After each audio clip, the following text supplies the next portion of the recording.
Өнөөдрийн өсгчтэй ингээд Монгол бизнес бэлтгэл үүрэг нүүдэлчил ток шоуны удаагийн дугаар эхлэхэд бэлэн болж байна. Ингээд бид өнөөдөр студидтэй зочдтой урьж ирүүлээд байна. Бид та бүхэнд өнөөдөр Монгол хүний амнаас ямар үнцэнтэй вэ гэсэн сэдвээр ярилцгаа.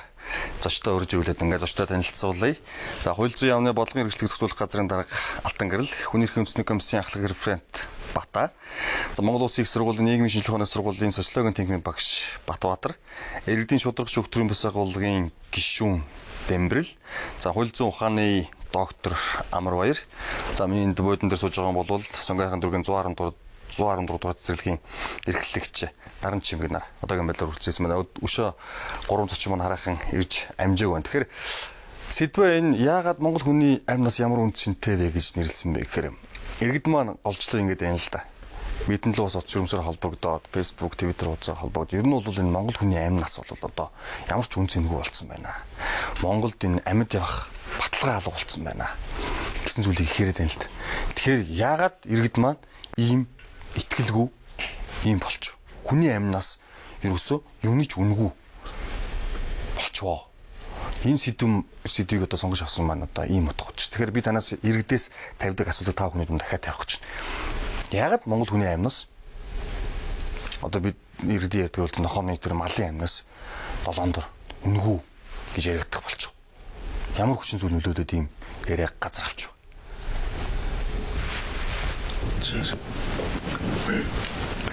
За, тэгэхээр бол нийгэм тийм хандлага яриа үүсчихэд байна л да. Ер нь бол хүний эрхийн үндэсний комиссаас амьд явах эрхийг хангах чиглэлээр төрийн байгууллага албан тушаалтан ажиллах ёстой. Тэгээд зөрчигдсөн тохиолдолд хамгаалах ажиллагаа нь шүүх хуулийн байгууллагын журмаар одоо хангагдаж явах ёстой. За, учирсан хохирлыг арилгах ёстой. За, ер нь бол одоо манайд хэрэглэж байгаа практикт бол гэмтрийн хохирлыг бол гэмтрэг үйлцэн гэм буруутай этгээд өөрөө нөхөн төлөхөөр нөхөн барагдуулахаар хуульчилсан байгаа. Ер нь бол зүгээр бусад улс орны жишг олон улсын стандарт шаардлагыг авч үзэх юм бол төр иргэнийхээ өмнө хариуцлага хүлээж байгаа. Тэгэхээр иргэнийхээ эрхийг хамгаалж чадаагүй төлөө тэр хариуцлагыг хүлээж хохирлыг нөхөн төлөх асуудлыг ярьдаг. Тэгээ хүний эрхийн комиссаас бол энэ хохирол нөхөн төлөвлөлттэй холбоотой 3 асуудалд анхаарлаа хандуулад байгаа. Нэгдүгээрт нь бол гэмтэргийн улмаас хохирсон хохирогчийн хохирлын асуудал. Хоёрдугаарт нь хэлсээр эрүүгийн эрхт холбогдсон хохирогчийн асуудал. Тийм ээ. Гуравдугаарт нь бол энэ амь насны үнэлэмжийн асуудал. Амь насны үн цэнийн асуудал анхаарлаа хандуулад байна. Тэгэхээр гэмтэргийн уучлаарай зүгээр энэ асуудлууд мэдээж үргэлжлээд бид нар цаг 30 минутын турш ярих учраас зүгээр ийм яриа өрнөх болсон гол шалтгаан шүү дээ. Хамгийн одоо гол шалтгаан бол эрх зүйн зохицуулалттай холбоотой. Эрх зүйн зохицуулалттай холбоотой. Тухайн нэгдүгээр тэр хамгаалтын механизм тийм ээ төр иргэнийхэн амьд явах эрхийг хамгаалах чиглэлгээ хэрэгжүүлж чадаж байгаа эсэгт хамааралтай асуудал тийм ээ. Тэр нь өөрөө эрх зүйн зохицуулалтынхаа хүрээнд, бодлогынхаа хүрээнд, үйл ажиллагааныхаа хүрээнд тэгээд боловсон хүчин хүний нөөцийнхаа хүрээнд тийм ээ ямар байгаа вэ гэдэгтээ шууд хамааралтай. Төрийн хяналт хүний эрхийг хамгаалах чиглэлээр явуулж байгаа үйл ажиллагаа тийм ээ эрх зүйн зохицуулалт хуулийг хэлбэрлэлтгүй хэрэгжүүлж сахиулж байгаа байдал нь өнөөдөр энэ хүний амь насны одоо үн цэнийг одоо нийгэмд одоо унсан байдлаар нийгэмд ийм ойлголт өгөх одоо үндсэн гол шалтгаан гэж үзэж байна. Манай бусад оролцогч нарын нэр байр суурийг хэлж байгаа.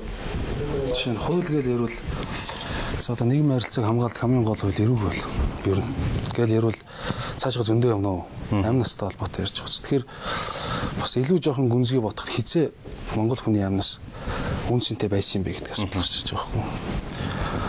Ухаан одоос 70 жилийн өмнөх үйл явдлыг бодъё л да. Үнэхээр сэхэтний давхаргаа үнэхээр Монголынхаа сор болсон хүмүүсийг маш их хэдэн мянгаар нь бууд хороосон шүү дээ. Тийм үү? За, тэрнээс төрүүлээд явъя. Нөгөө манжийн дарал үе гээл бүр түүхээ ярих юм. Дараа нь социализм үе гэж бидний мэдэх үед. Одоо бол сүүлийн үед нэг тийм бодолд авмгаалч. Социализмын бүх юм сайхан байсан да. Энэ үед бас үнцэнтэй байсан. Сони асуулт байхгүй юу?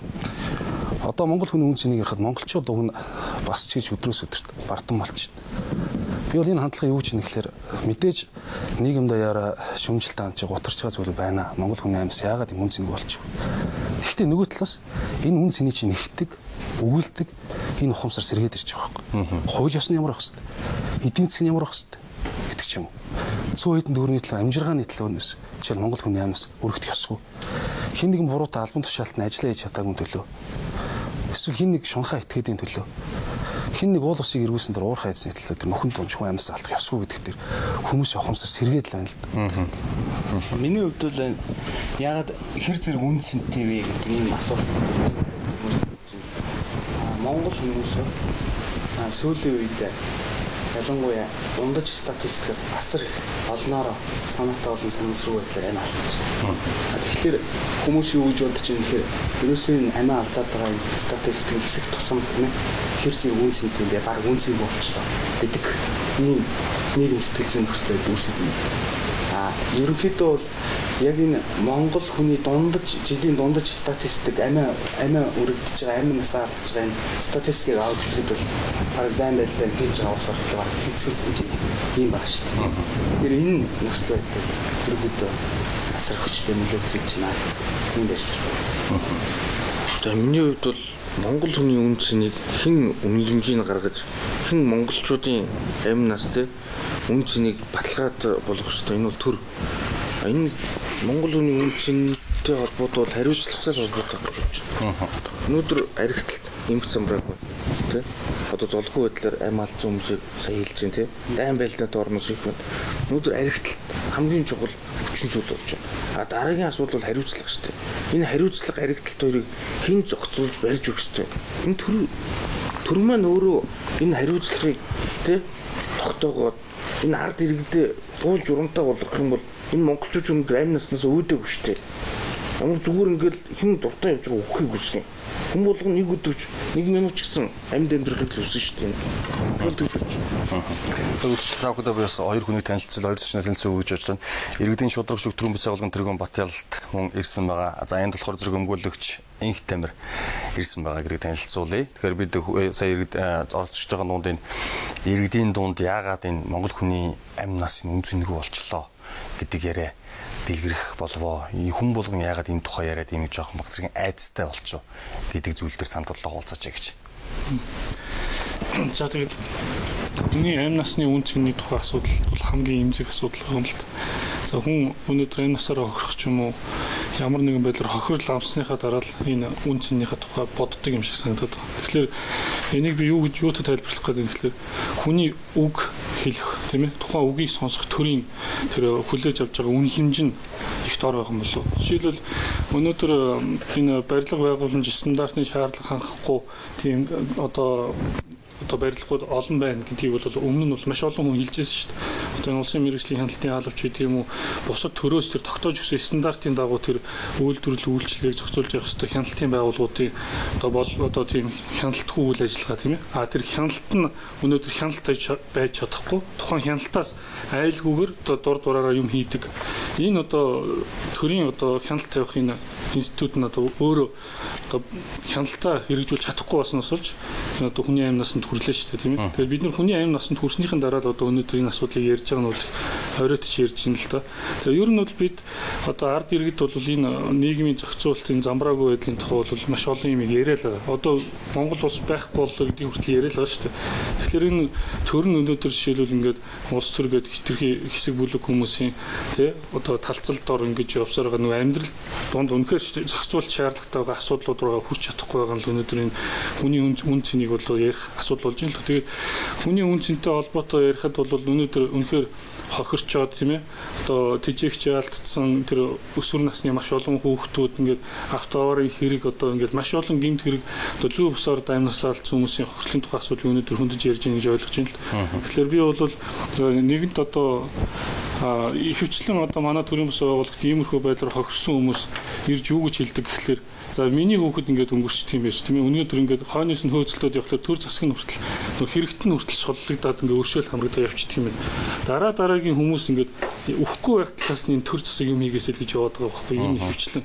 Тэгээ тэр утгаар нь бол би хүний амь нас хохирсныхын дараа үнэлэх тухай асуудлыг биш яаж энэ хүний амь баталгаатай байдаг нийгмийг бий болгох вэ гэдэг тэр төр засаг ялангуяа нэвтрүүлгийн бодлого оршоосоо гэж хүсэж байгаа. Тэгээ манад нэг юм гашуун юу байдаг штэ. Сони өвлдөрч бичижсэн гадаадын нэг зөвлөлчин ирчээ тий.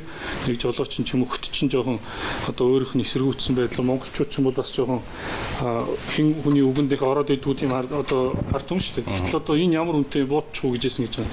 Тэгэхээр бас хүнийг үнэлчихлээр бас сөрөг үр дагавар нь ямар ч байдгийг тий. Тэгэхээр ер нь бол хүний аймнаас бол ямар ч одоо эд материал эд хөрөнгөөр үнэлэгдэхгүй юм л одоо ариун нандин зүйл гэж би бол хэлмээр. Миний хувьд бол бодоход ер нь иргэдийн эрх зүйн ухамсаралд дэвшилсэнтэй шууд холбоотой. Урд нь бол энэ талаар бол гаргаж тавьдаг л байсан. Тэгээд энэ нийгэмд гарч ирээд байгаа буумыг телевиз, радио нийтэд бол илүү түгэж чадсантайс холбоотой байгаа. Миний хувьд бол юм л. Тэгэхээр та хоёр бас энэ асуудал дээр аяг гэж бодож байна. Иргэд маань ийм зүйлийг ярьдаг болцоод байна те. Хүний амнаас одоо үнгүүдчихэд байна гэдэг дээр тань. Надад ийм эмгэгтэй явдал тохиолдог бол би одоо хүнийг Монгол улс маань яаж үнэлдэг гэдэг тийм тэр талаар сонирхгүй л байсан л да. Гэтэл одоо ингээд үнэхээр эмгэгнэлт явдал тохиолдсноон дараа энийг эргээд харахад бол энийг хууль зөвгөр зохицуулах ямар тийм эрх зүйн баримт ч байдгүй байна манай улс оронд. Ардчлалыг 20 гаруй жил хөгжүүлчихэд байна гэж байгаа энэ улс оронд бол зайлшгүй одоо энэ хүний үнэлэмж энэ үнцнийг бол бий болох тийм хууль эрх зүйн орчин байх шаардлагатай юм байна гэдэг дээр л барь зүрх илэрхийлэх. За хэлж байгаа их музикч юм зам болсон гэлтэх. Тэг яг өнөөдөр хүний амьд сэнэхээс энэ асуудлыг ярих өмнө манай Монгол Улсын үндсэн хууль өөрөө зорилгоо тодорхойлсон шүү дээ. Хүмүүнлэг иргэний алдсан нийгэм байгуулнаа. Өөрөөр хэлбэл энэ юу гэдгийг одоо 20 жил энэ яг ямар нийгмийг одоо хүртэл бид нэр ярьдаг л да. Гэхдээ юу гэдгийг тайлбарыг хамрах. Ерөөсөө хүн төвтэй нийгэм, тийм ээ? Хүн төвтэй нийгэм, хилэгдэгч төвтэй зах зээл, суралцагч төвтэй боловсролын тогтолцоо, тийм ээ? Ингээд явна л та. Тэгээд энэ тохиолдолд өөрөөр хэлбэл хүн одоо юу гэдгийг хүний үнцний гэдэг юмыг бид нэлээд тодорхой ярих шаардлага байна л да. Ямар ч тохиолдлоос албан үүргээ гүйцэтгэж яваад гал усын гамшигын төлөө онцгой байдлын албаагч албан үүргээ гүйцэтгэж яваад амнасаа алдчих. Цагдаагийн албаагч нийгмийн хэв журмыг сахиулах гэж байгаа юм алдчих. Тийм ээ? Бүх тохиолдлууд нь хууль эрх зүйн дагуу танилцсан адилхан. Дээрээс нь одоо юу гэдэг би жишээ нь хуульч яг өмгөөлхийгээ явж байгаа хүний хувьд жишээ нь Тэнгис кино театрын Наранчмгийн гихчин хүүхэд одоо та бүхний мэдих 3 дугаар эмнэлэг тийм ээ. Энэ хоёр ослт жишээ нь бол бас хууль зүйн дагуу арай ондоо. Тэгэхээр юу гэдэг юм ингээд яг одоо шүүхээр ингээд өнөөдрийн шүүгээр одоо юу гэдэг эрүүгийн хэрэг үсгээ явж шалгагч байна л та. Иргэний журмаар одоо жишээ нь гим хорийн асуудлыг яаж ярих вэ гэхээр тийм ээ. Өнөөдөр манай хууль тогтоомжор бол бас их зовлонтой л байна. Гэтэл юу гэдэг яг сая одоо албан үүргээ гүйцэтгэж байгаа хүн гэх юм бол гадаад орнууд тодорхой байгаа л та. Жишээ нь Америк одоо юу гэдэг нэлээд хөрмгөлөх бодлого явуулж байгаа.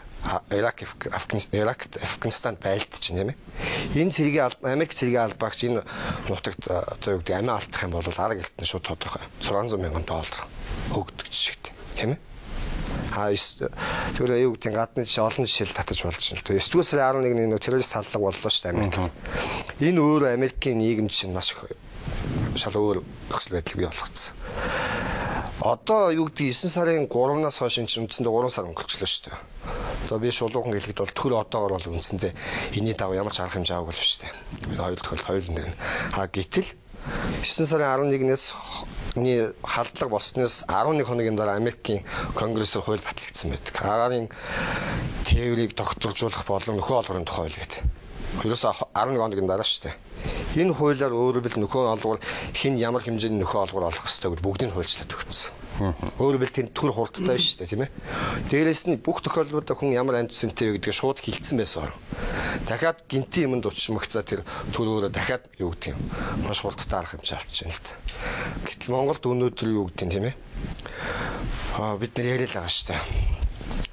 Хохирогч маань өөрөө хохирсон дээрээ хохирдог тийм л тогтолцоогоор яваад байна гэл бүгд ярьж байгаа.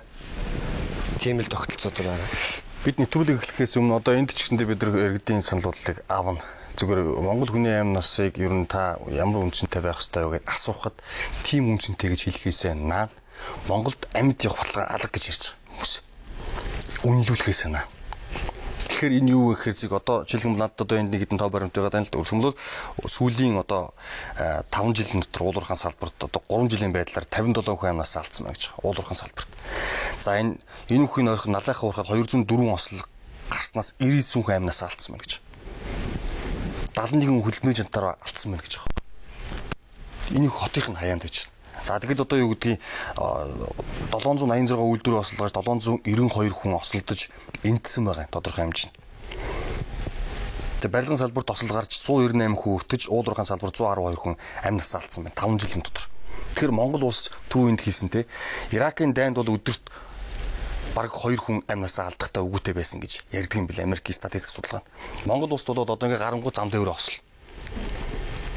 Тэгээ хүн одоо хүлдэж осгож нас урж байгаа. Бид өдөр тутам бидний өөрөө хэвлэл мэдээллийн салбарын бид тэрийг мэдээлдэг. Гэтэл тэр нь эргээд төрн одоо бүгд л ярьсан хүмүүс төртэй холбож ирж байна энэ асуудлыг. Хууль зүйн зохицуул тэгэл төр анхаарлаа хандуулаагүй гэж ярьж.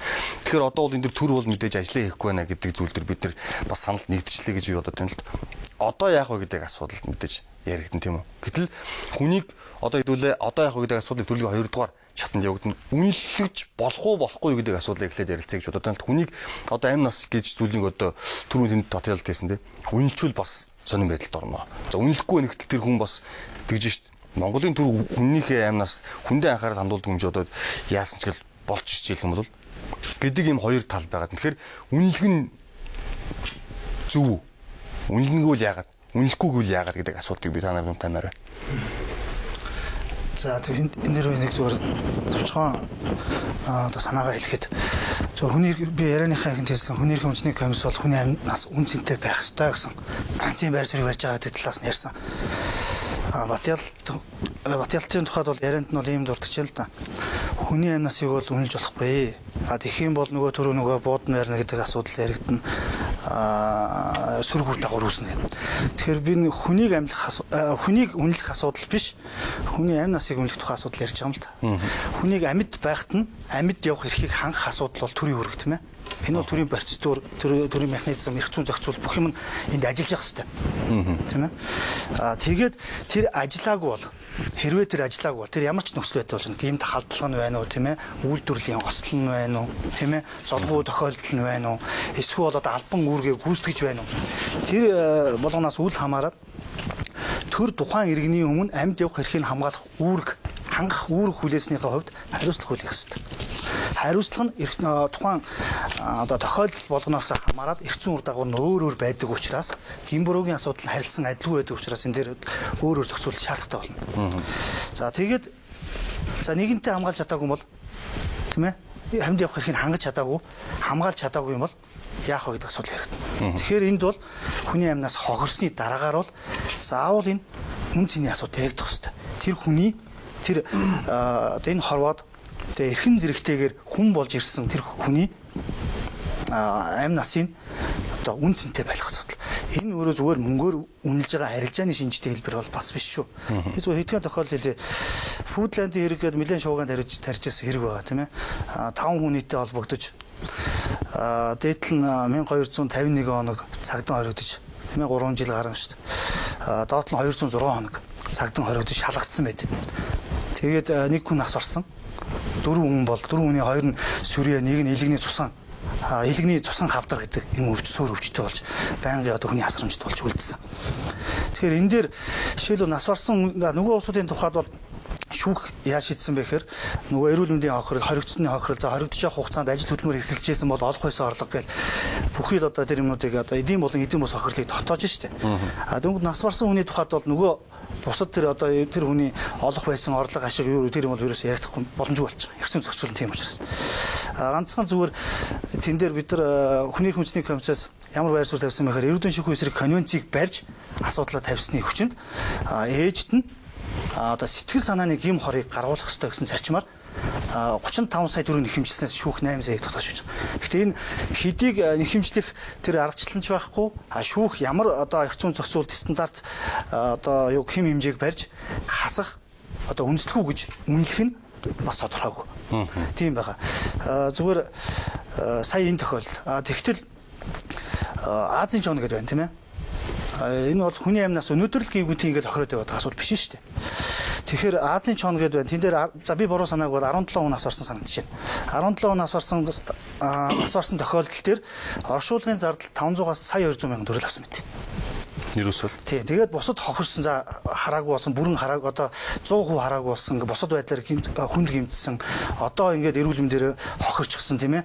Хөдөлмөрийн чадвараа алдчихсан. Цаашид хэвийн ажиллаж амьдрах боломжгүй болсон хүмүүс бол бас байна.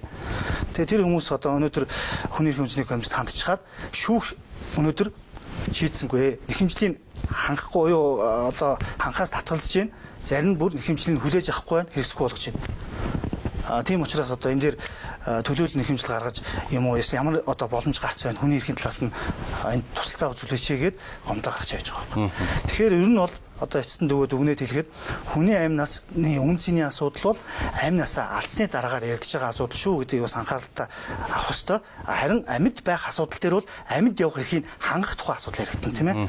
Энэ бол төрийн механизмын асуудал. Тэр эрх зүйн зохицуулалтын хувьд, бодлогын хувьд, үйл ажиллагааны хувьд тийм ээ. Тэр хамгаалтын механизмын хувьд Хоёр л үндсэн асуудал хоорондын холбоотой явуулдаг.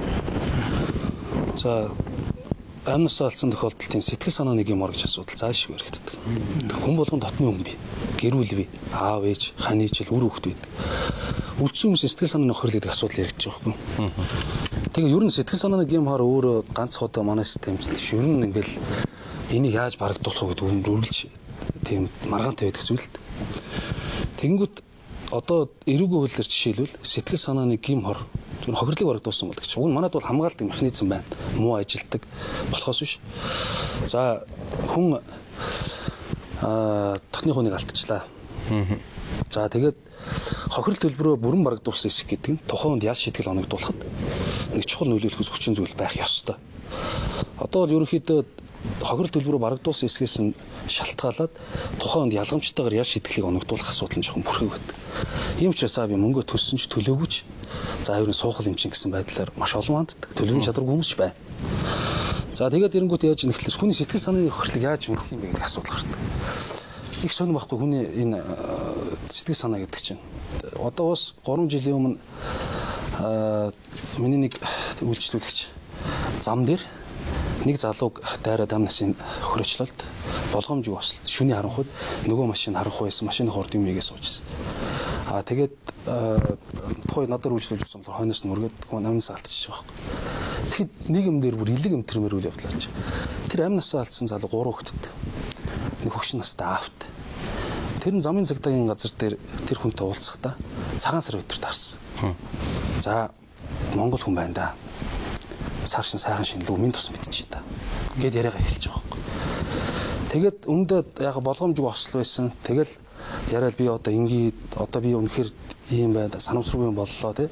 Хүүхдүүдийн чинь би ингээд сургуульд оруулаад ингээд би бол аав шиг нь явна гэх тэр залуу хандгал. Тэгэхэд тэр хүмүүс сэтгэлд бол юу үлдэж юм гэхээр цаад талд нь бол за бас миний үгс ялгаа юу бах вэ гэсэн сэтгэл үлдэн. Их харилцаа адил. Яг энэ шиг түр өнөөдөр тухайн үед тэр хэрэгт хүн хандж исэн шиг хүндээ хандаад тэр одоо ерөөсөө хүний амнаас чи ерөөс хитгэн шалтгааны болмос л хохирно штэ. За жамаараа ертөнцийн мөнгөсийг үзэж бол насаар тий өвчин юмыг золгоо тохиолдоос болж болно. Гэмт хэрэгээс болж тий. Тэгэхэд гэмт хэрэгээс хүний амнаас хохирч байгаа бодол маш их байгаа байхгүй. Одоо түрүүн үйлдвэрлэлийн ослыг л ярьж. Энд чи ялгаа байхгүй хөдөлмөр аюулгүй байдлыг хангах толгойд. За санаатайгаар хүн алд хэрэгүүд. Энэ болгоны цаанд тухайн хариуцлага нь ямар байх вэ? Хамгийн гол асуудал. Төр буруутай итгэхэд хариуцлага хүлээлгэж чадчихна. Энэ системд өөрөө тэр хохирсон хүмүүс нь хүлээлгэж байгаа хариуцлагад нь сэтгэл хангамжтай байна уу? Энэ бүх тохиолдлуудад ард нийтээр яаж үзэж байна? Яг энэс чи ахуулаад үнц нь алдагч амьд явахын баталгаа алга гэсэн энэ яриач л гарч байна. Тэгэхээр энд одоо манай хоёр оролцогч маань цаашлаг хүмүүсийн алтан гэрэл дараагийн ярианд гарч байгаа л ташилх юм бол тэр хохирлыг барагдуулах асуудал гэж тэгж штий. Хэрвээ хохирлыг барагдуулсан бол тэрэн сэтгэл санаа одоо мэдээж одоо ханана гэж юу аах вэ? Тийм ээ шүү дээ. Хүний амиар солилцсон юм да ханамжтай байна гэж бол байхгүй.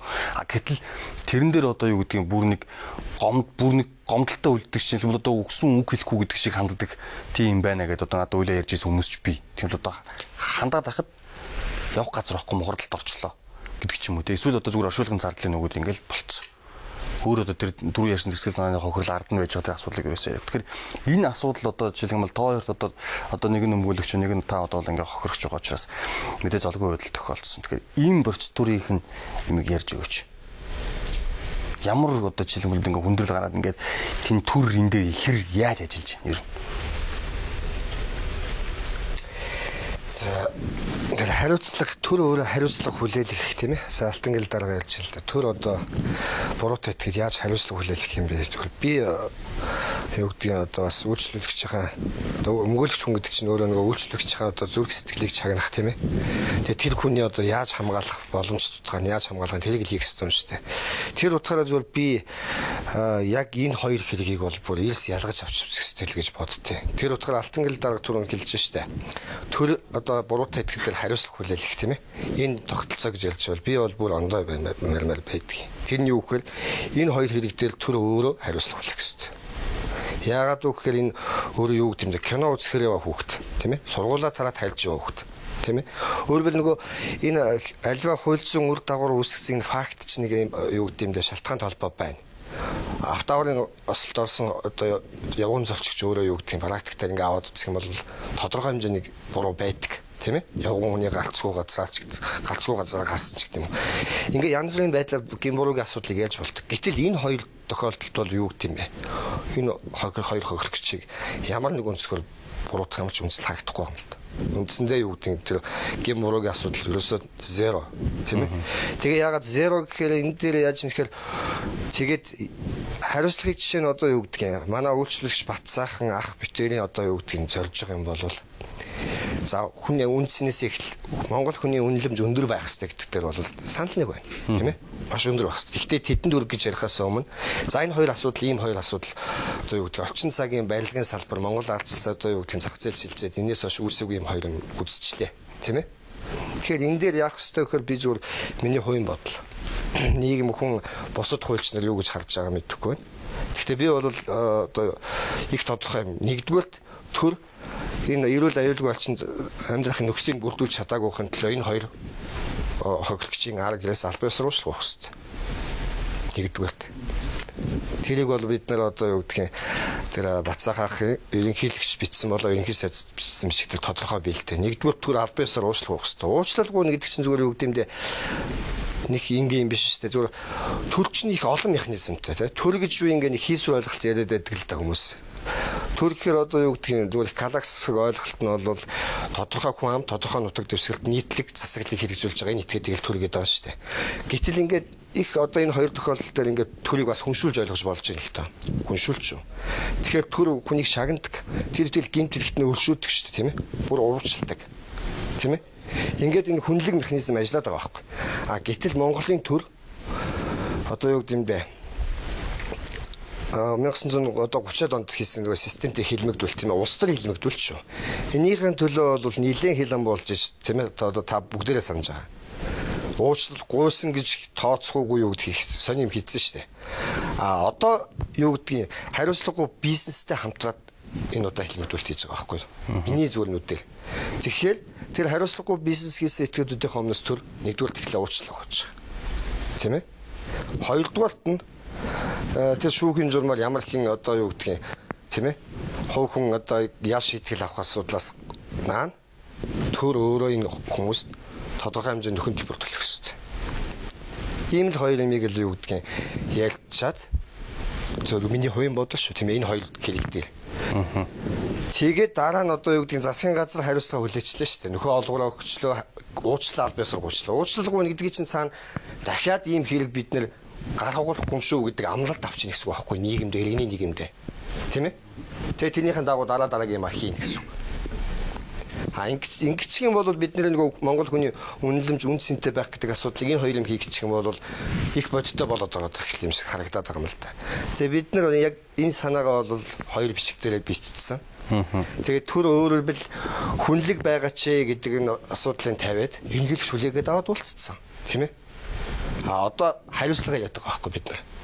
Засгийн газартай ялангуяа. Гэхдээ одоо албан тушаал хасж байгаа хүмүүс энэ хэрэгт ямар ч буруугүй. Гэхдээ албан тушаалаараа хариуцлага хүлээх хэрэгтэй тийм ээ. Яагаад тэгэхээр нөгөө үг байдаг шүү дээ. Ямбай нийтлсэн бол ялын үрэл гэдэг шүү дээ. Ер нь бол төрийн албаны одоо баг бичигдээгүй салчин байхгүй өөрөө. Тэгэхээр энэ хүмүүс одоо сайн тохиолдолд хүмүүс хогшсон байна. Өөр улс оронд хариуцлага тогтолцоо өгч зөө. Дэлхийн нэг итгэж шууд албан тушаал огцорч байгаа шүү дээ. Буруу хүлээж байгаа шүү дээ. Одоохонд энэ ямар аль салбар байдаг.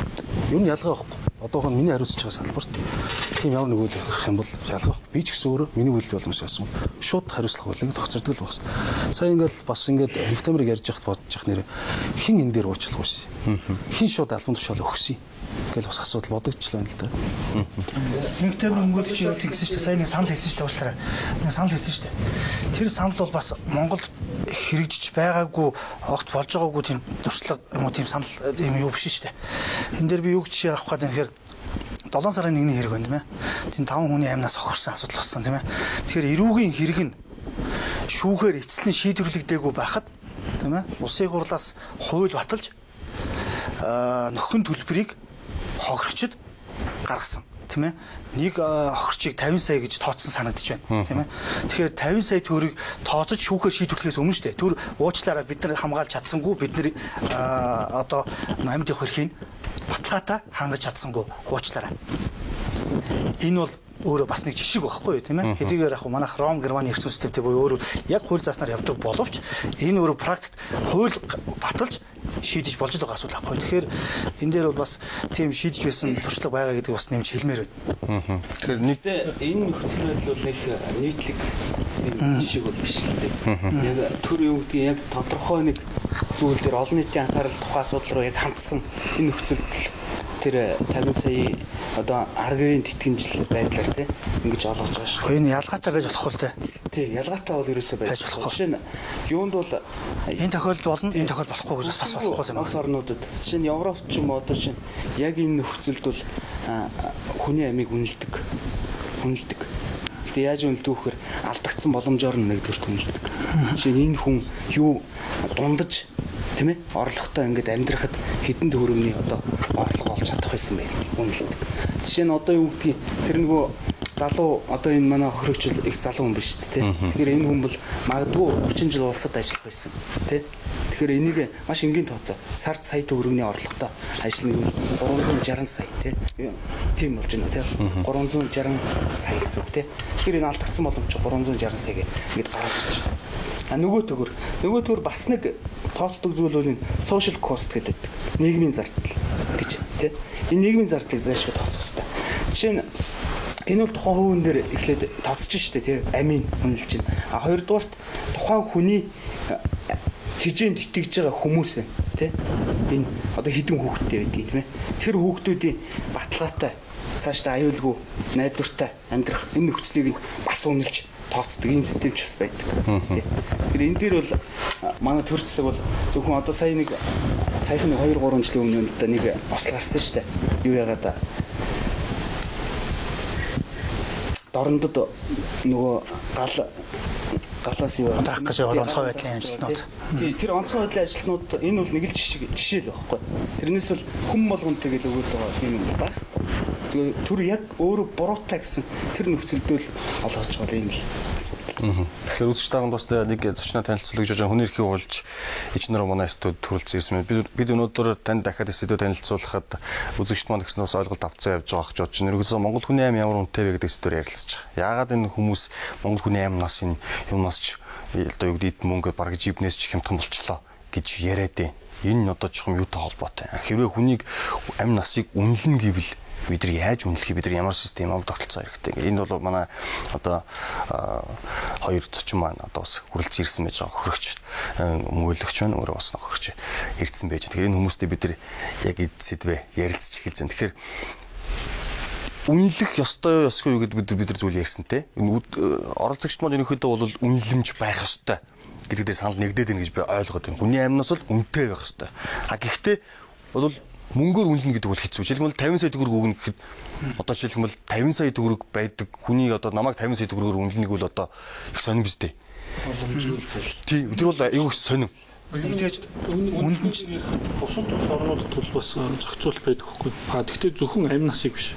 Бүр эд эрхтнэр нь үнэлсэн тийм жишгүүд байгаа. Одоо жишээл нүд цохроход ямар нөхөн олбор болох юм те. Тэгээ хамгийн гол нь энд бид нар өнөөдөр хүний амь нас үргэлжлэдэг ялангуяа гимтэргийн хэн нэгэн буруутай итгээд гим буруугаас болоод хүний амь нас үргэлжлэх тухай асуудлыг бид нар өнөөдөр илүү ярьж штэ тийм ээ. Тэгэхээр бид нар гим буруутай итгээдээр хохирлыг төлөөлөх асуудал бол мэдээж яригдах ёстой. Тэрнээс өмнө одоо Монгол улс нин хийх ёстой ажил бол хохирогчд одоо нөхөн олбор болгох эрсдлийн тийм одоо сан байгуулах. Бусад орнууд бол байдаг л да. Эхлээд төрөн төлөлчөөд иргэнэ хохирлого болгоод амьдралын баталгаатай болгочоод тэгээ энэ ямар нэгэн байдлаар би түрүүн хэлэхдээ бас нэг огт үнэлэмжгүй байх гэдэг утгаар хэлээг юм шүү. Ер нь хүнийг бол үнэлэх нь утгагүй маа гэдгийг хэлсэн. Гэхдээ нэгэнт болоод өнгөрсөн үйл явдал дээр хүний амь насыг үнэлээд тэгээд тэр хүнээрээ нэхэмжил гаргуулахгүйгээр хүчдэг юм байна. Бид нар маш олон тохиолдолд энэ хуульч төнгөөлөгчд мэдж байгаа.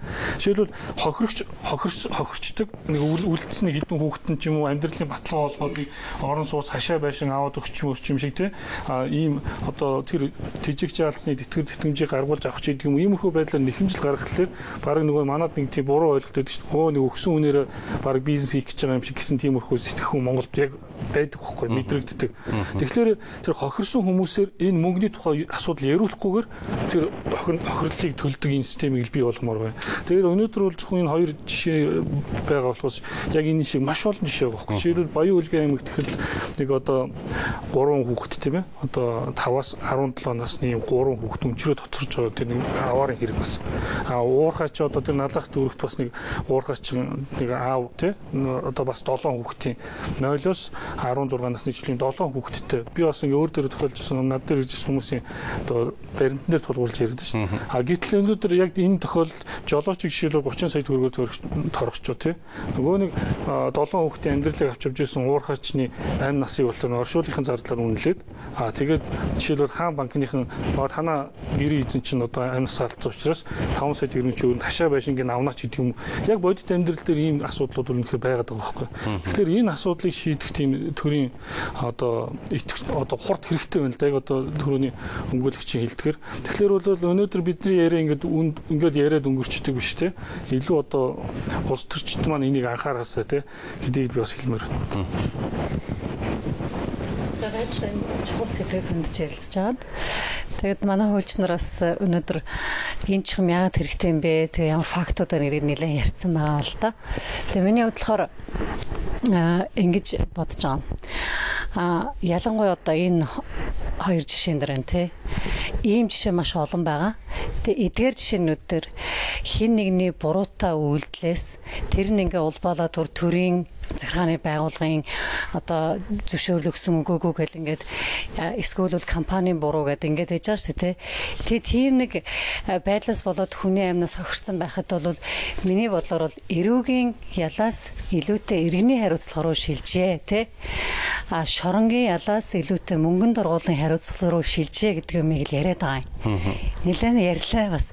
Ялангуяа нэг 5 толгой дээр 2 хүүхэд нас орсон, нэг айлын 2 хүүхэд нас орсон.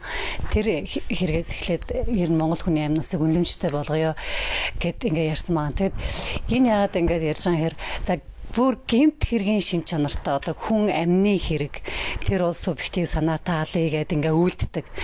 Ийм тохиолдолд бол одоо тэр нэг хөдөлмөрийнхаа одоо үйл ажиллагаа явуулж байгаа нэг хүн нэг карандаар ажиллаж байсан залуу ч юм уу тухайн ажиллаж байсан нэг манаач ч юм уу ингээ эрүү үсээд ингээ явдаг. Тэр хүнээс юу авах вэ жишээлбэл тий.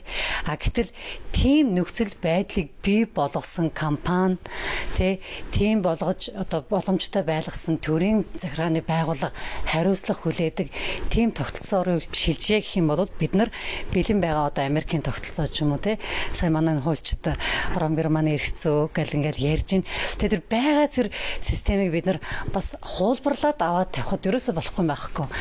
Би өөрөө Америкт боловсрал эзэмсэн хуульч. Жишээ нь Америкт бол тортлоо гэж байдаг. Одоо манай алтан хэрлэлээр мэдчихэж байгаа. Энийг бид нар хэрвээ тодорхой хэмжээнд өөрийнхөө хөрсөн дээр буулгаад ингээд аваад явах юм бол энэ зүгээр нэг манай чиг шоронд явуулаад ирнэ яах юм? Тийм биз дээ. Караны жолоочийг шоронд явуулаад яах юм? Алъя гэж алаагүй. Тэр хүнийг алах субъектив санаа ерөөсөө байгаагүй. Харин энэ хүнийхээ амь насыг үнэлдэг. Тэгээд Монгол хүний амь нас нь үнэлэмжтэй, үнэлгээтэй, тийм системтэй байх юм бол эргээд тэр компани төрийн захиргааны байгууллага хичнээн сая доллар, хичнээн тэрбум төгрөгийн хариуцлага хүлээх вэ гэдэг нь ерөнхий жишг тогтож штэ. Тэгээ энэ бас цаагаараа ямар ач холбогдолтой ингээд тэгэхээр одоо шинэ тэр хүний амь насны эдийн засгийн үнэлгээ, статистик үнэлгээ гэж угаасаа байт юм байна. Энэ болохоор бусад улс орнууд ингээ гаргацсан. Тэгээ чинь Америкт хэд 5 байгууллагаас хүнийхээ амь насыг янз бүрийн байдлаар үнэлчихсэн байж юм л да. Нэг нь бол ингээд жилийн $50,000, нөгөөх нь жилийн $129,000, нөгөө байгууллага нь бол бүр $6.9, $6.9 сая, $7.5 сая гэдэг ингээд энэ юунд ач холбогдолтой ингээд эргээд нөгөө нэг даатгалын тогтолцоо чинь нөгөө соёлтой нийгмийн тогтолцоо шүү дээ. Тэгээ эргээд ингээд яхаар чинь Монгол хүн амиа даатгадаг болно, амь насаа даатгадаг. Тэгээ даатгсан амь нас өргөтгөхөд тэрийг төлдөг тогтолцоо байж гин энд үнэлгээнийх нь ерөнхий жишг нь байж гин.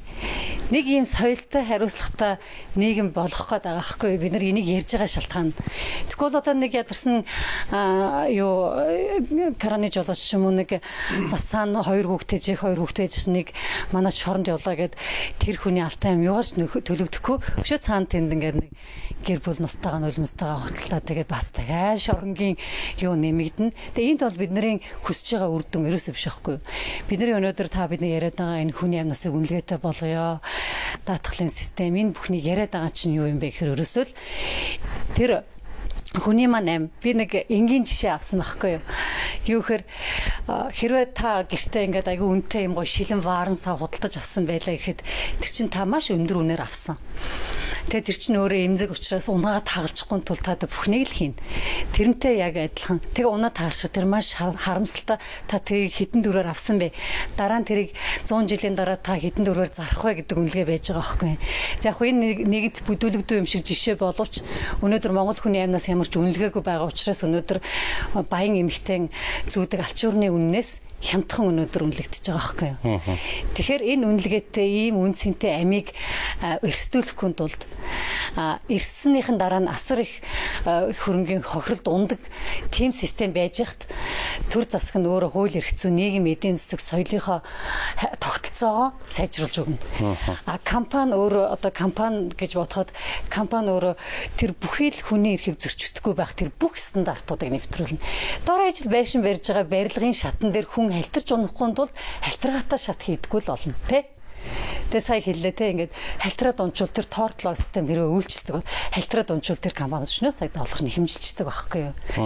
Бүр ингээд манайхан хошигноод ярьдаг шээ тэр Макдоналдсын юг үний эрг дээр ингээд тэрхүү өөрөө л болгоомжгүй ингээд халуунцаа асгацсан Америкт ийм байж чинь манад тэгээд тэр чинь сая доллар төлж байгаа шүү дээ. Тэгэхэд манад хүний амнаас хин нэгний буруутаас болоод эрсдсэн байхад хинч хариуцлага хүлээдэггүй дээр доороо. Тэнд бол хүний төлөө үйлчилсэн хүний төлөө ажилдаг нийгэм үйлчилж гэж хийж болохоор шүү тийм үү. Монголд бол тийм алга гэж. Тэгэхээр бид нар одоо хэсэг хугацаа завсарлаад хэдүүлээ яриагаа үргэлжлүүлэх гэж бодож байна. Хоёрдугаар хэсгээр хэдүүлээ энэ шийдэл хайнда. Тэгээ үзэгчтэй гэсэн усантараа явуулсан.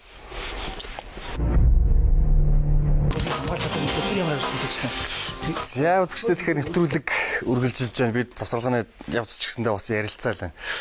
Бид нар бас тодорхой асуудлыг шийдэх гээд нүүдэл шийдэл гэсэн шийдэл хэрэг манай оролцогчд маань ч гэсэндээ ингээд байр ажиллаад ингээд хөдөлсөн байгааг та харж байгаа. Тэгэхээр бид нар бас завсарлагын явц нэлээд бас ширүүн бас юмудыг ярилцгаалаа. Тэгэхээр юу гэхээр ерөнхийдөө оролцогчд маань хүний амь насыг үнэлэмжтэй байх зүйтэй юм гэдэг дээр тогтлоо. Та хүн ч гэсэн сонссон байх гэж бодож байна. Тэгэхээр одоо бид нар ийм үнэлэмжтэй байна гэж ивэл ямар арга гаргачлага бидэнд төс хэрэгтэй. Одоо Монголын бидний амьдарч байгаа нийгэмд ямар тогтолцоо байх ёстой. Тэрийг яаж үнэлэх гэдэг асуудлыг л ярих гэж бодоод байна л да. Яг одоо энэ сэдвийг бас ярьж ирсний хувьд нэлээд бас судалж сонирхч үзэж байна л да. Ямар тогтолцоо байна гэхээр. Тэгээд угаасаа энэ нь болохоор илүүтэй нэг яг юм эргэцүүн системийн гэхээс илүүтэй улс төрийн бөгөөд эдийн засгийн шинжилгээ ухааны онлын ойлголт гэдэг юм байна л да. Хүний эдийн засгийн үнэлэмж үн цэнийг тогтоодог. Тэгээ тэр нь болохоор нэг тухайн хүн амьдрах наснда дундаж наслахтаа нийгэмд хийж бүтээж болох байсан баялаг бүтээх байсан боломж тэгээд нөгөө олох байсан орлогыг хэмжиж тогтоод юм байна. Угаасаа эн чинь тэгэл манад л байдаггүй болохоос ерөөсөө хөгжсөн улс орнуудад угаасаа энэ байдаг систем.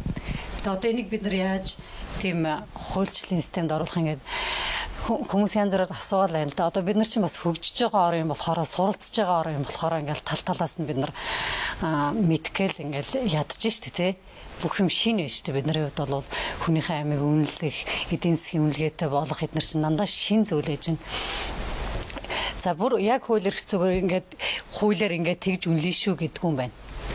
Илүүтэй тэр нөө эдийн засгийн улс төрийн онлоороо ингээд тэр байгууллагууд ингээд тооцоолол гаргаж ирдэг юм. Сая тэр Америкийн таун жишээн дээр жишээлбэл арх тамхи мансууруулах бодисоос болж хүний аймнаас хохирч байгаа тэр хохирлоос болоод тэр мансууруулах бодистой тэмцэх байгууллага нь эйженси байна л да. Бүр тэр нь болохоор тооцоолж гаргахдаа хүнийхээ аймнасыг 6.9 сая доллараар үнэлж явах жишээтэй.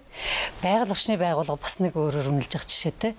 Тэгээ ингээд ийм үнэлгээнүүд нь өөрөө зүгээр юунд нөлөөлдөг вэ гэхээр нэг даатгалынхаа системдээ нөлөөлд юм байна.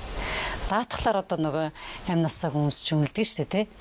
Тэгэхээр одоо манай хууль эрх зүйн талаас хэрвээ бид нар ямар зохицуулт авч үзье гэх юм бол даатгалын системээ хөгжүүлээ. Тэгээ одоо нөгөө сая бид нарын яриад шүү дээ, тий. Та ярьлаа. Машина даатгал одоо юу гэдэг эрэгтэйчүүд бол машин даатгал. Англиар тортлоо гэж хэлээд байгаа боловч нөгөө нэг одоо тэр нөгөө жишээ тэр юу ахгүй юу? Макдоналдс дээр ороод кофе гээл ингэж юм те шатан дээр халтарч унсан бол хөл нь хугарсан бол тэр компаниас 40 сая долларын хэмжилждэг. Тэгээд тэр угаасаа стандартын бус шат хийсэн учраас тэр хүний амнаас нь тохирол учруулсан гэдэг утгаараа өөрөг хүлээждэг. Тэгэхээр энэ бүхэн чинь өөрөөсөө юу байгаад байгаа байхгүй юу? Тийм иргэний тийм нэг хариуцлагатай соёлдсон ийм систем бий болох гэдэг байхгүй юу. Яг тэр хүний амнаас эрүүл мэнд эрсдэхээс урьдчилан сэргийлж чадаад байгаа байхгүй. Яг тэгвэл хэрвээ тэгээгүй бол ноёнд орж дулмаа дондог халтарч унсныхаа төлөө мөнгө нэхэмжлэх учраас одоо манад энэ систем тогтвол хэдийн хэр хугацаа шаардлагатай? Тэгэл манайхаа одоо шинжилгээг маш хурдан хиймээр шүү дээ. Хийгээвтэй 10 гаруй хоног Өвөрангай шүхтэр марга хэрэг шийдчихэлтэй. Тэгээд Өвөрангай аймгийн нэг сумын иргэн 35 ширхэг тарвга өвлөх ид шоолыг олох зорилготойгоор авч явж байгаа баригдчих байхгүй. Нөгөө хоригдсон хугацаанд тарвгаас. За ингээд шүүх байгаль орчны үнэлгээ тогтоогоод ирсэн чинь 35 ширхэг тарвганы 12 сая 200 мянган төгрөг. 35 ширхэг тарвга ш. Байгаль орчинд очиж хохирол нь үнэлгээ үүсэж. За тэгээд яасан бэ гэхээр мань хүн 1.6 жилийн хорих хэл авч байгаа. Хохирол төлбөрөөр барагдуулсан бол тэр өөр юм ярих гэдэг байгаа байхгүй. 12 сая төгрөг. Гэтэл өвлийнхээ ид шоолыг олох гэж яваа. Амьдралын болцоог нөхөрт юм 12 сая төгрөг. 120 мянган төгрөгч байхгүй. Ингээд шорон руу. Бас нэг асуудал гоц. Яагаад тэр иргэн шорон руу яв? Тарвгыг үнэлж болж чинь те. Хүү шүн шоронд хийчих болж. Тэр хүү ядуугийн төлөө шоронд явчих. Тэгээ сая чинаруу хэлж ярьж байна л та. Бас энд нэг зүйл бас хэлэхэд чинаруу хэлж гэдэг юм уу? Манай өмгөөлөгч намаа Батялт гэдэг юм уу? Бас чамгүй олон жил энэ чиглэлээр дуурч байгаа. Хүний амнасны үндэс нь юу вэ? Монгол хүний эрх хэрэгжүүлэгийн үндэс нь юу вэ? За бас яг энэ адилхан дуурч байгаа нэгний нэгэн байгууллагууд энэ нийгэмд байгаа хүмүүс ч хүчээр бид одоо энэ зүйлийг ярьж эхэлж байгаа. Тэнгүүд одоо нэг юм хайрцагнаас гарах хэрэгтэй болж байгаа. За юу гэхээр түрүү нөгөө Ром Герман эрх зүйн систем асуудал яригдлаа шүү дээ. Бид хууль зүйн дээр шинэ эрэг хуулийн төсөл боловсруулах гэж байгаа юм л да. Тэгээ одоо энэ санааг чинь авч хэрвээ хохирол төлбөрөө барагдуулаад эсрэг тал одоо за биний хохирол төлбөр барагдсан гэж үзэх юм бол оногдуулдаг ял шийтгэлийн хэмжээ харьцангуй бага бай. Тэ? Маш бага бай. Тэгжээж яах вэ гэхээр хохирогч эрхийг нэгдүгээр хамгаалах гэж. Тэгвэл нэг зарчимтай хэрэг хариуцлага гарцаагүй шүү дээ. За тэрний дараа нэг асуудал гарч чинь саяын жишээн дээр шатан дээр халтарч унал. Гадаа өнөөдөр бишгүй нэг халтарч унал. Гудамжаар дүр хүмүүс. За ингээд нэг юм хотын захиргааных нэг хэдэн жилийн өмнө ярьж ирсэн нэг эмэгтэй талаар энэ угладаг гипстэй гэнэлтэй. Тэрийгээр зүвчээд байгууллагын гадаа албаар унчаад тэгээд нөгөө гипсээ зүүж ирээд мөнгө нэхэд идэг шоолоод инээж байгаа. Энэ инех асуудал ерөөсөө биш. Харахад тэр хүн залдиж байгаа юм шиг мөртлөө мөсийг цэвэрлүүлж шít. Жинхнээр унах хүн аюулыг зайлуулж шít тийм. Тэгэхээр иргэн үний нэхэмжлэх хэрэг. Төртөө буруутай байгууллагатай нэхэмжлэлд энийг хангаж шийддэг механизм өгсөн. Бүртгүүлэх шаардлагатай. Тэгээд тарвгын үнэлээд болсон юм. Жишээлх юм бол одоо би энэ хоёр оролцогчоос асуух гэдэг юм л да. Жишээлх юм бол танд уучлаарай танд хэцүү байж магадгүй. Гэхдээ таны одоо гомдлыг барагдуулна гэдэг асуудал бол мөн хэцүү шүү дээ. Таны гомдол бол барагдахад бол туйлын бэрх. Жишээлх юм бол одоо юу гэдэг тэр дээрээс төмөр унжээ таны хүүгийн амьд хүрсэн. Тэгээ таны гомдлыг одоо барагдуулна гэхэд одоо хэцүү шүү дээ. Та энэ дээр одоо бидний яриад байгаа зүйл дээр ямар байр суурь илэрхийлэх вэ? За өнөөдөр бол тэр хариуцлага алдаад төмөр унгаасан хүнийг яллахтаа биш гэж бас ингэж хуульч гэсэн ярьж байна. Тэгээ энэ мөнгөлөгч гэсэн бас тийм байр суурьтай байгаа гэж би бодож байна л да. Тэр хүн дээр одоо хэдэн жилийн ял өгөөд бас амьдрах гэж ядж байгаа тэр хүн дээр 40 жилийн эрүүгийн хуулиар ял өгөөд ингээ яллахтаа биш. Тэр нөхцөл байдлыг бий болгосон тэр цаад газартай л хариуцлага тооцмаар санагдаад байна л да. Тэр стандартын орчин бүрдүүлээгүү тэр барилга байшин замдаа тулгаад барьчихсан. Тэрийг зөвшөөрөх хэмжээнд нь хүртэл ингээд одоо эрхийн өгчихсөн ямар албан тушаалтан байдаг ч гэдэг юм уу тийм ээ. Тэгээд ингээд ярихтаар тэр одоо миний ойлгож байгаагаар миний мэдээлэл авснаар эхлээд тэр газар чинь 550 квадрат метр газар дээр усан хориглоор барина гэсэн тийм газрын зөвшөөрөл авсан. Тэгээд яванда тэр 1000 хэд болтлооч одоо хууль бусаар томруулсан. За тэгээд тэр барилга нь яг стандартын орчноо бас хангаагүй. Одоо юу гэдэг барилга барих орчных нь тэр замын асуудал, барилга байгууламжийн тэр тохиолдлын асуудал ч гэдэг юм уу. Тэгээд тэр 30% тийм байлгах ёстой байтал 30% тэгж чөлөөлөх ёстой байтал шууд ингээд улаан зам дээр ингээд бариад тулгаад ингээд барьчихсан. Тэр нь бүр 10 хэдэн давхар болтол ингээд дээшгээ босцсон. Тэрийг хянжаадаг тэр хариуцлага үүрэх тэр төрийн албан хаагч нь одоо хариуцлага хүлээмээр тийг санагдаж байгаа байхгүй юу? Тэр төмөр унгаас нь тэр этгээд яллуулахтаа биш. Бүр цаашаа тэр одоо газрын зөвшөөрөлтэй юм уу? Тэр барилгад төдий болтол одоо өндөр болтол барилга барих тийм зөвшөөрөл байсан юм үгүй юу? Гэдэг дээр л бид нэр тэр гомдолтой санагдаад байгаа. Би өнөөдөр одоо хүүгийн амнасыг тэдэн төрөөр үнэлэх ёстой. Тэгж би нэхэмжлэх ёстой гэж ярмааргүй байна. Би бол хүүгээ бол одоо үнэлэх нь хайш тийм ээ. Тэр ерөнхийдөө би одоо мөгөөлөгчийн хувьд тийм ээ ер нь бол хариуцлагатай л яриад байгаа шүү дээ. Тэр хариуцлага гэж түрүүн яригдж байна л да. Өндөр хөгжилтэй орнуудад одоо юу гэдэг юм төр хариуцлага хүлээж огцордог аа гэдэг. Зөв миний хувийн бодлоо одоо манай үйлчлэгч гэсэн юм бодлоо огцрох биш бид нар огцруулах биш. Тэр нөхөр тийм ээ ажиллаа хийж байгаа нөхдүүд үргэлжлүүлж ийм алдаа гарчлаа. Эний дагуу ажиллаа хийгээч тийм. Хөгжилтэй газар бол тийм ээ огцолч бүх юм бий болцсон байгаа байхгүй. Тийм учраас өөр яг хэлэх үггүй болоод хүмүүс ажиллаж өгч байгаа. Манад юуч байхгүй учраас юуч байхгүй байгаад албанчлал зогцсон гэхээр утгагүй л байна л да.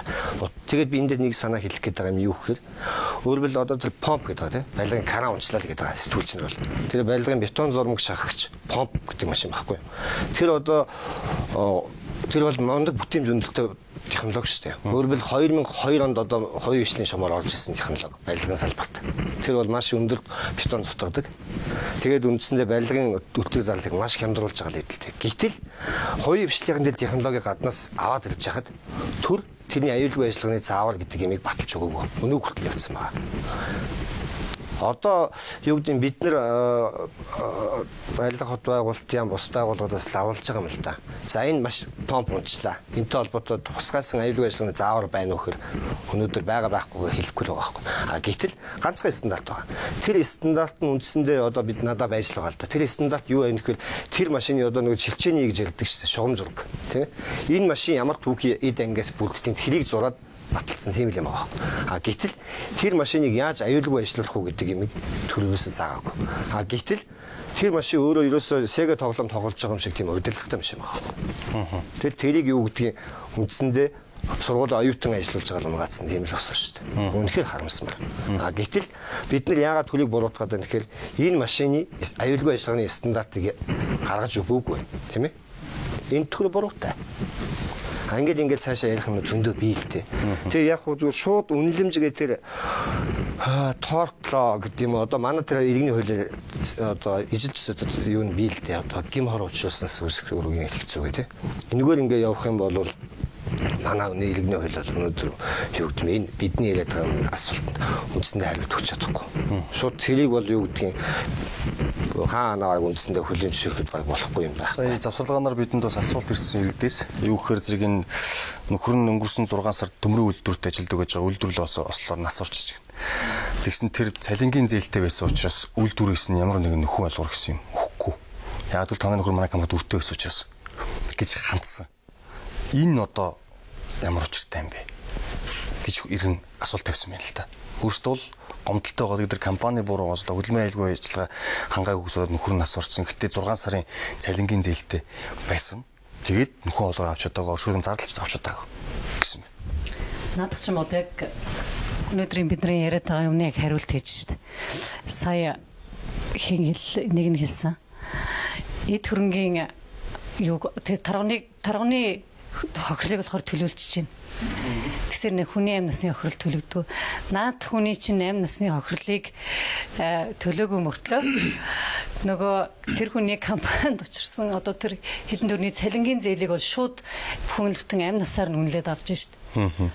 Одоо яг ийм л энэ ч наадах чи өөрөө яг өнөөдрийн бидний яриад байгаа юмыг л шууд ингээд илүү тодтогч өгж байгаа тохиолдол байна гэж би харж байна. Энд бидэнд бас нэг юм судалгаа энэ ихтэй бид нар бас нэвтрүүлэг бэлтгэхийн өмнө судалгаас нэхэр одоо Австралид бол бас энэ жишг байдаг юм байна л да. Жишээлбэл хүний амьдралын статистикийн үнцнийг тогтоохдоо за тухайн хүний насалсан насны тухайн орны эрэгтэй эмэгтэй хүний дундаж наслалтын тооноос нь хасаад бэлгэм одоо 40 настай гэдэг ч юм уу 30 настай өнгөрөх юм бол тэр дундаж наслаас нь хас тооцоод тэгээ амьдралаас онцлогдсон тухайн орны иргэний жилийн 1 хүнд ногдох дотоодын нийт бүтээгдэхүүний тоонд үржүүлээд гаргадаг. Тэгэхээр энэ томьёолоор ингээ бодохоор Австрали хүний 8 насны дундаж үнэлэмж нь мөнгөнд түн шилжүүлэх юм бол 3.5 сая доллар болдог гинэ.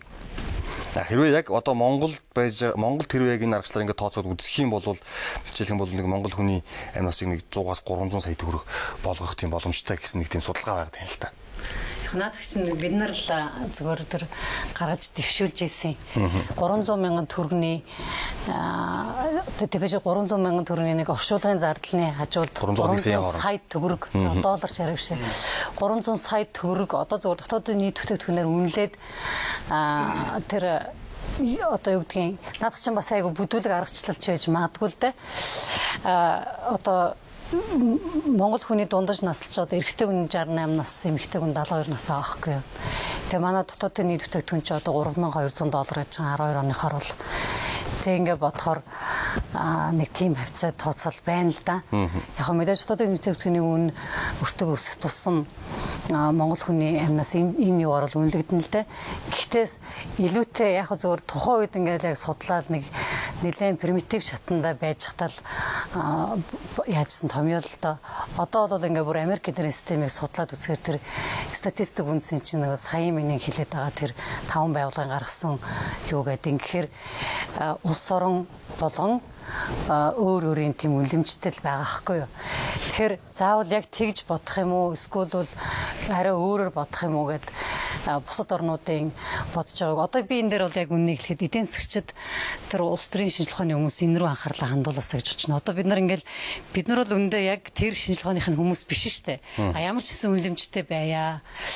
Одоо тэгээд тэр иргэний хариуцлага хүлээдэг тийм мөнгөнд торгуул хүлээдэг тогтолцоотой байя гэл иргэн эрүү одоо бүх чиглэлд нь ингээл бид нар ингээл хамаал шимэл яриад байна л да. Бид нар бол хуульчдынхаа хувьд ингээ яаж нэ. Энэ дээр одоо би яг яаж байгаа юм хэрэг эдийн засгч нарыг эдийн засгийн шинжилгээ ухаан судалдаг улс төрийн шинжилгээ ухаан судалдаг хүмүүсийг яг одоо энэ яриад байгаа энэ хүний эдийн засгийн үнцийн тэр статистик үнцэн гэдэг юм руу анхаарлаа хандуулаад за Монгол хүний статистик үнцэн яг хэд байх юм бэ? Наа чи явахтай бид нар нэлээд тийм одоо юу байдлаар томьёолоод ингээд яг бас наадах чи яг тэр юу томьёол мөн үү биш үү бас мэдэхгүй шүү дээ. Тэгээ яг яаж гаргадгийг нь одоо ингээд бас гаргаад ирээсэй гэж бодож байна манайхан. Одоо үзэгчд хамгийн сонирхож байгаа зүйл бол маш олон хохирогчд бас хохирлоо барагдуулах юмсан дээ. Сэтгэл санааны хохирол одоо энэ асуултанд хариулт өгүүлж байгаа бах. Тэгээ нэвтрүүлгийн агуулгач энд орчин гэж бодож байна. Тэгэхээр манай яг зүгээр процедураараа хууль хяналтын байгууллагууд яаж ажилладаг гэхэлэр одоо ямар нэг юм үнэлүүлэхтэй одоо орон нутгийн засаг захиргааны нэгж болгон дээр бол үнэлгээний комисс гэж байж байгаа. Жишээлбэл би нэг эд бараагаа алдчихлаа гэхэд жишээлбэл та хэдээр үнэлж байгаа юм. Миний үнэлгээг тавиад тухайн үнэлгээний комисс хэдэн төгрөгийн үнэтэй байна гэж тогтоож өгдөг. Тэгвэл энэ сэтгэл санааны хохирол энэ сая түрүүн алтан гэрэл дарга хэллээ шүү дээ. Бид нар байгаль орчны үнэлгээ хийгээд байгаа юм чинь хүний эрүүл мэндийн үнэлгээ гэдэг юм яагаад хийж болтгүй юм те. Тэгээд тэр үнэлгээг нь гаргаж өгөөд тогтоож өгөөд манай шүүх хууль хяналтын байгууллагын тогтолцоо яг тийм байхгүй. За та тийм үнэтэй гэвэл бодит тохирлоо тогтоосон бичиг баримт аваад хэрэгтэй. Тэгээд заавал нэг тийм үн тогтоодог комиссоос бид нар нэг үн тогтоолгож авчирч тэрийгэ шүүхтэр баримт болгож нэхэмжилдэг юм аа. Тэгэхээр өнөөдөр бид нар яг энэ эрхийг нь тэр үнэлгээний комиссуудад хүний амийг үнэлдэг ч юм уу сэтгэл сэтгэл санааны хохирлыг тийм ээ иргэн хүний үнэлсэнтэй бодит одоо жишгтэй үнэхээр тэр одоо өөр ямар аргачлал байдгийг тэрийг нь бодож одоо үнэлгээ тогтоож өгдөг энэ механизмыг хүлчлэл өгчгөл өнөөдөр хамгийн ихний ойрын гарц гэж би бол харж байгаа байхгүй. Тэр нэг иргэндээ асуусан юмс дээр бас шийдлэж асуусан баг тийм. Хариулцсан зүйтэй баг. За нэгдүгээрт үйлдвэрлэлээ ослууллаа. Тэгээ тухайн иргэнээс алдлаа. Түрүүнд нь байгуулсан гэрээ хэлцэл гэдэг юм уу. За мэдээж ихэвчлэн их зээлийн гэрээнүүд тодорхой стандарттай. Бүрэх нарийн нөхцөл зааж өгвөл бол тэр хүний хүлээх үүрэг дуусгарлцсан. Яагаад гэвэл тэр хүн эргэцэн субъект биш болсон. Харин үлдчих хохирогчдод тэр төлбөр мөнгө авах энэ эрх нь нээлттэй байна. Энэ хууль ус байна шүү. Тэгээд амьдралын болцоо шаардлагаас болоод бас өмгөөлөгч авч чадахгүй юм нөхцөл байдал байгаа бол за ер нь бүх дүүргүүд дээр орон нутагт амьдарч байгаа бол орон нутгийн эсэдийн хамын газар дээр эрх зүйн тусалцаа үзүүлэх төв байгаа. Манай нүүбийн төслөөр санхүүждэг манай хууль зүйн ямар зохион байгуулалт ийшээ хандаж болно шүү гэж нэгдүгээрт. Хоёрдугаарт нэг асуудлыг бас хатуу ярих хэрэгтэй бай. Тэр мэрэгжлийн албатай холбоотой зүйл төр. Одоо энэ тохирогчийн одоо сэтгэл шанал гэдэг юм энийг бол хэмжих аргагүй шүү дээ. Хүн болгонд эмзэг тусчих. Гэтэл энэ мэрэгжлийн алдын чинь миний санаж байгаагаар одоо тэр Ватиканы сүм баха офицеруудын ордны цаанд сүмд өөрийнх нь мэрэгжлийн алдын байцаагч аюулгүй бодол шалгаж явж байгаад хамсалтайгаар амнасаа алдах дуграагүй газар шүү дээ. Хинч нэхэмжлээгүй тэгээд таг дараад сони хөвлөр бичгтэл өнгөрчихсөн. Гэхдээ тэр үед дохио байсан биш. Тэрнээс өмнө байсан байна. Өнөөдөр бидэрт илүү том дохио ирлээ. Харамсалтайгаар амнасаа алдсан эдгээр иргэд засаг төр та нар тий монголчуудаа энэ болохоо гэж шүү. Монгол хүний амнаас чим үнцнийг болж дохиог өглөө. Одоо бид хөтлөх шүү. Тэгэхгүй бол 2 жилийн дараа 3 жилийн дараа Монгол лизер эсвэл өөр нэг лизер яг энэ асуудал ярихад бид энэ юм яриа л. Бид нар одоо 3 жилийн өмнө ярьж ирсэн гэж ингэж баймгүй байна. Тэгэхээр энэчээс би бас нэг юм санал дэвшүүлмээр байна да сая манай хичнээн хэлж байна. Ер нь яг энэ талаар манай яам зохион байгуулад яг энэ Монгол хүний амнаас үнцэн гэдэг юм уу сэтгэл санаа гим ор гэдэг мэдээлэл сэдвээ томьёолоод эрдэнэ шудраг шүүхэ өрөө энд байгаа оролцогчтой өрөө ер нь сонирхсан хохирогчд хүмүүс өрөө нэг юм хилцүүлэг олон нийтэд хүргэх за энэс гарах шийдлийн юм дээр Монгол телевиз манаас туслаач бид бас энэ дээр яагаад ийм санаа тавьж ийм гэхээр яг одоо шинэ хэрэг хуулийн төсөл боловсруулагдчих. За тэгээд дагалдаад бас олон уйл гарна гэрч хөрчийг хамгаалах тухай гэдэг юм. Энэ дээр яг нь яригдаад байгаа Монгол хүний амнаас үнцний асуудал яа тусах юм бэ? Олон хүний үг хэрэгтэй байхгүй.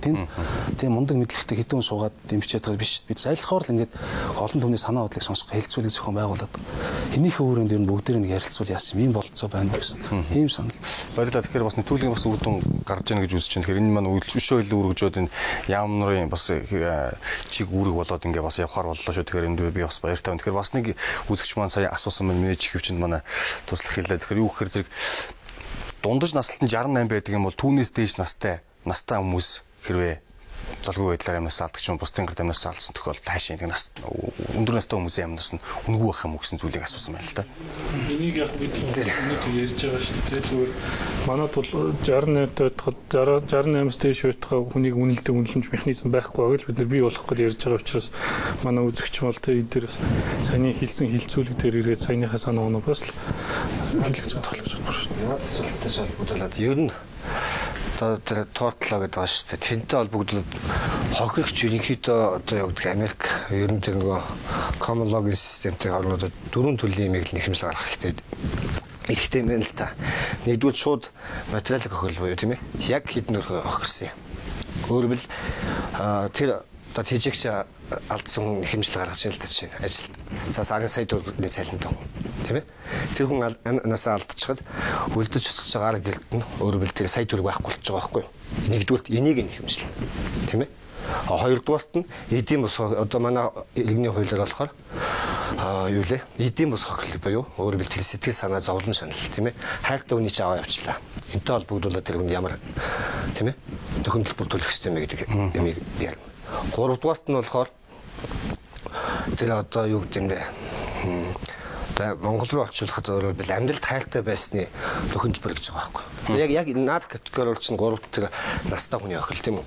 Өөрөөр хэл гэр бүлдээ тийм үү хүүхдээ цэцлэгээс нь авчдаг бүх тэр гэр бүх хэмийг зохицуулж гэхдээ орлохгүй. Хадгаламж байхгүй тэтгэлэг шүү. Тийм ээ. Гэтэл тэнд үлж байгаа гэр бүл хүнсэндээ ямар ч орлогогүй боловч тэр хүн орлогогүй нэг тэтгэврийн өгшин байсан боловч тэр хүмүүсийн юу ерөөсө бүх хэмийг нь зохицуулж байдаг гэсэн. Тийм болохоор тэр хүний өөрөөр тэр амьдрал тайлтай байсан чанар айгүй том юм байгаа байхгүй. Энийг үгүйсгчлээ гэдэг утгаараа мөнгө хэмжилдэг. Тэрийг нь шүүх хүлэмжшүүлдэг. Тэгээд дөрөвдүгээрт нь дахиад нэг том нэхэмжлэг тэр нь юу гэдэг вөхөр хариуцлага. Өөрөөр чи энэ хүмүүст хариуцлага тийм ээ бизнес эрхэлж байгаад тийм үү ашиг олж гэж явж байгаа чи энэ хүмүүст гин харуулжулжээ.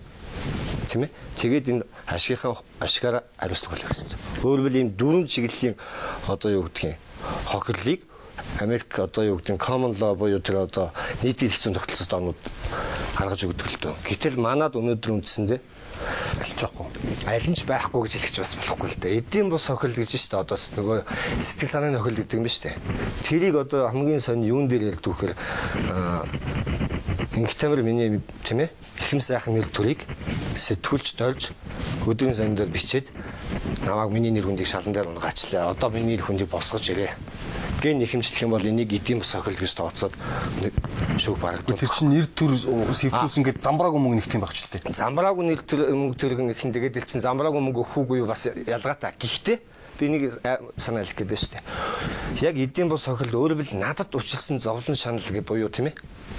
Миний аав тийм үү ээж тийм үү тийм ээ. Зөвлөлтөгч маань хайртай хүн алдчихад байна шүү дээ. Энэ зовлон шаналлыг шүүх үнэлээд тэд гэж гаргаж хэлж чадахгүй л байхгүй манай өнөөдөр хаалттай шүүх биш